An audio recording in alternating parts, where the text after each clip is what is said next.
Media पर।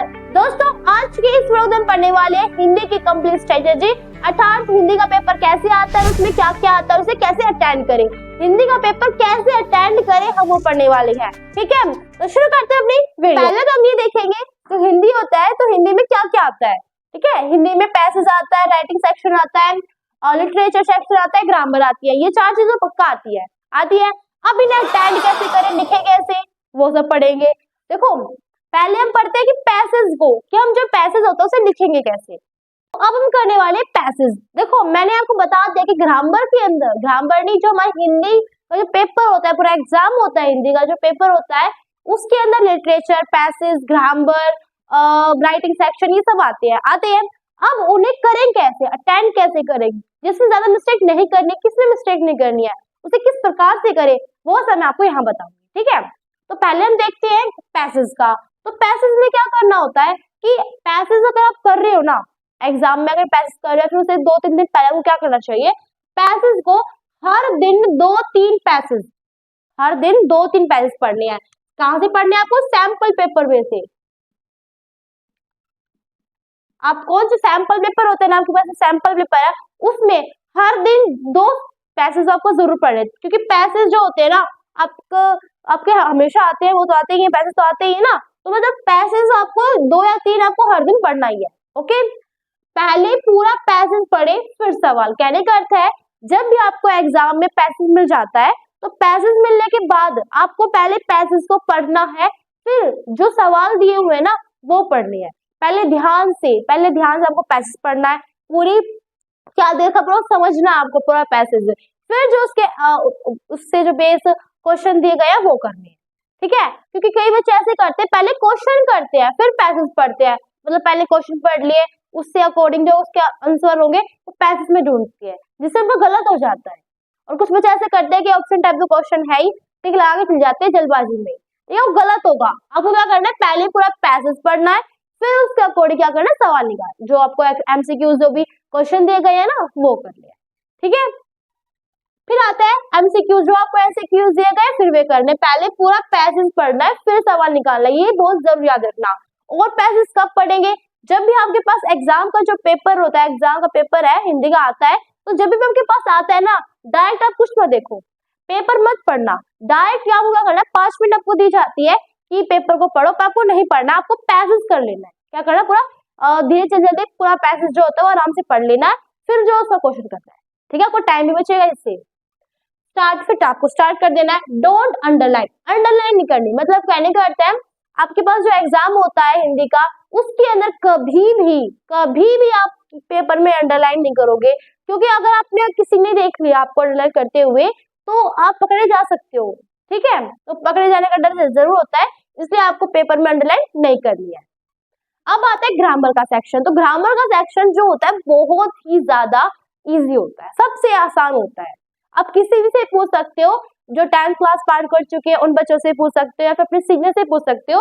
जो grammar section होता है वो इजी होता है, प्रैक्टिस से आएगी, मतलब ग्रामर जो होता है वो प्रैक्टिस करो आप रोज डेली, जितना ग्रामर पढ़ोगे इतना अच्छा रहेगा। ग्रामर आपको जरूर पढ़ना है, क्योंकि ग्रामर जो होता है वो बहुत इजी आती है पेपर के अंदर।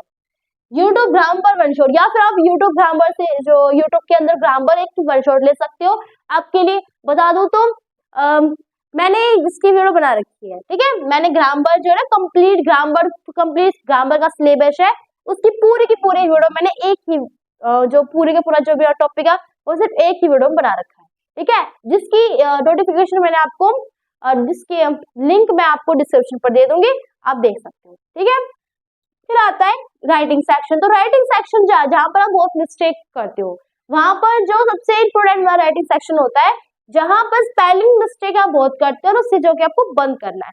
आपको स्पेलिंग मिस्टेक नहीं करनी है, या आपको याद रखना है। फॉर्मेट के 1 मार्क्स मिलेंगे। फॉर्मेट क्या होता है, कैसे करेंगे फॉर्मेट, कैसे बनाएंगे फॉर्मेट, ये सब के आपके दिमाग में चल रहा होगा, तो ये आपके जानकारी के लिए बता दूं। जो फॉर्मेट होता है, राइटिंग सेक्शन है, हमारे विज्ञापन लेकर, संदेश लेकर, जितने प्रकार के राइटिंग सेक्शन जो हमारे एग्जाम में आते हैं, जितने प्रकार के, उसे कैसे करना है, क्या फॉर्मेट बनाना है, सब कुछ मैंने आपको पढ़ा रखा है। तो आप लिंक दे रखी है डिस्क्रिप्शन पर, आप देख सकते हो। राइटिंग सेक्शन मैंने कंप्लीट पढ़ा दी है, बस मैं आपको बता देती हूँ। राइटिंग सेक्शन में आपको स्पेलिंग मिस्टेक नहीं करनी है, फॉर्मेट आपको अच्छा बनाना है, क्योंकि फॉर्मेट के हमें 1 मार्क्स जरूर मिलते हैं।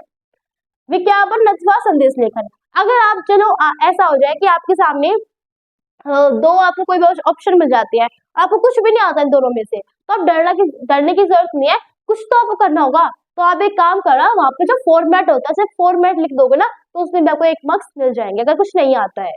ठीक है, तो यहाँ पर आपको दिया गया विज्ञापन अथवा, अगर आपको विज्ञापन और संदेश लेखन में से ऑप्शन दिया जाए तो आपको हमेशा विज्ञापन लेखन लिखना है, क्योंकि विज्ञापन लेखन इजी होता है। अगर आपको संवृत लेखन अथवा ईमेल लेखन मिल जाए तो आपको हमेशा ईमेल लेखन करना होगा, क्योंकि ईमेल लेखन इजी होता है इससे। अब कैसे करना है वो तो मैंने आपको वीडियो में बता रखा है, आप डिस्क्रिप्शन पर लिंक दे रखी है, आप देख सकते हो। पत्र लेखन फॉर्मेट अच्छा करना है, पत्र लेखन का जो फॉर्मेट होता है ना सबसे अच्छा करना होता है, क्योंकि उसमें ज्यादातर जो मार्क्स फॉर्मेट में मिलते हैं पत्र लेखन में। अब पत्र लेखन कैसे करेंगे मैंने आपको बता रखा है, वीडियो के अंदर देख सकते हो। अनुच्छेद लेखन पॉइंट में लिखो, कैसे पॉइंट में लिखना है मैंने आपको बता ही देती हूँ, डिस्क्रिप्शन पर आपको दे रखी है वीडियो, आप देख सकते हो, complete writing section and 1 short video grammar की दे रखी है मैंने। ठीक है, तो अब है लिटरेचर की बात। अब देखते हैं लिटरेचर कैसे करते हैं। ठीक है, तो लिटरेचर जब हम करते हैं तो लिटरेचर में हम क्या कर रहे हैं, समरी पढ़े, और जो समरी जो हमारी होती है पूरा को यूट्यूब से पढ़ लिए, क्योंकि यूट्यूब के अंदर वन शॉट्स देखोगे जहाँ से आप समरी पढ़ोगे, जो पूरा चैप्टर का निचोड़ देखोगे तो आप अच्छे समझ में आएगा, तो पूरी समरी पढ़नी चाहिए। और हाँ, ज्यादातर उसे नोटबुक के अंदर आपको हमेशा जितने भी क्वेश्चन करते हो, जितने समरी पढ़ते हो जितने भी क्वेश्चन आपके डायरेक्ट ऐसा नहीं, जितने भी आपके बुक में क्वेश्चन है आपको वो हमेशा कॉपी में लिखकर जरूर देखना चाहिए। खुद से आपको उसका आंसर बनाना चाहिए। पहले ऐसा करना है, आपको कोई क्वेश्चन मिल जाए तो आपको जो क्वेश्चन मिला हुआ है ना उसका खुद आपको उसे करके देखना है, उस क्वेश्चन का जो आंसर आपको खुद करना है, और नहीं हो पाया तो कुछ आपको गाइड में देखना है। ऐसे करोगे तो आपको अच्छा जो प्रैक्टिस होगी वो अच्छी रहेगी। ठीक है, तो ये है, देखो समरी पढ़े यूट्यूब से, हमें जो समरी होती है वो यूट्यूब से पढ़ो, बुक से पढ़ सकते हो, पर यूट्यूब से पढ़ोगे तो अच्छा रहेगा, आपको पूरे समरी का जो निचोड़ आपको पता भी चल जाएगा। ठीक है, और ज्यादातर मैंने आपको बता ही दिया है कि आप पूरे समरी पढ़ने के बाद जो उसके क्वेश्चन होते हैं उसे वो जरूर करना होते हैं, जितने भी आपके गाइड में क्वेश्चन आपको जरूर करने हैं, और जो क्वेश्चन करोगे आपको नोटबुक में लिख लिख के जरूर देखने हैं, और खुद से आंसर बना के जरूर देखने हैं। क्योंकि देखो क्योंकि बताती हूँ, सेम बुक वाले आंसर करना बंद कीजिए। कहने का अर्थ है कि गाइड में जो हमारा आंसर होता है ना वो हमें एग्जाम में नहीं लिखना है, क्योंकि हम कई लोग ऐसे करते हैं ना कि गाइड में जो आंसर होता है सेम का सेम आपको आप जो होते हैं एग्जाम में लिखे आते हो, वो गलत होता है। जो टीचर होगा चेक करने वाला वो भी कहेगा कि पागल लड़का है, कुछ भी कर रहा है, लड़की कुछ भी कर रही है यार, ऐसा थोड़ा करते हैं। हमें खुद से आंसर बनाना चाहिए तो ही अच्छा लगेगा उन्हें, और तभी मार्क्स मिलेंगे आपको। खुद से बनाओगे तो अच्छा लगेगा, इसलिए आपको लिख लिख कर प्रैक्टिस जरूर करनी चाहिए। अच्छी शुरुआत करो, हमेशा क्वेश्चन जब करते हैं तो उसकी 2-3 जो लाइन होती है उसे आपको इतना अच्छा बनाना है कि जो टीचर होता है ना वो आगे का आंसर देखे ही ना, क्योंकि ज्यादातर टीचर ऐसे ही करते हैं, अगर आगे शुरुआत की 2-3 लाइन अच्छी हुई ना तो बाकी का जो भी आंसर पढ़ते ही नहीं है, चाहे वो कैसा अपने बेकार लिख रखा हो, खराब लिख रखा हो, चाहे बेशक से आप कुछ भी लिख रखा हो, वो चेक नहीं करते, वो 2-3 लाइन पढ़ते हैं, आपको आंसर दे मतलब जो मार्क्स है वो मिल जाते हैं।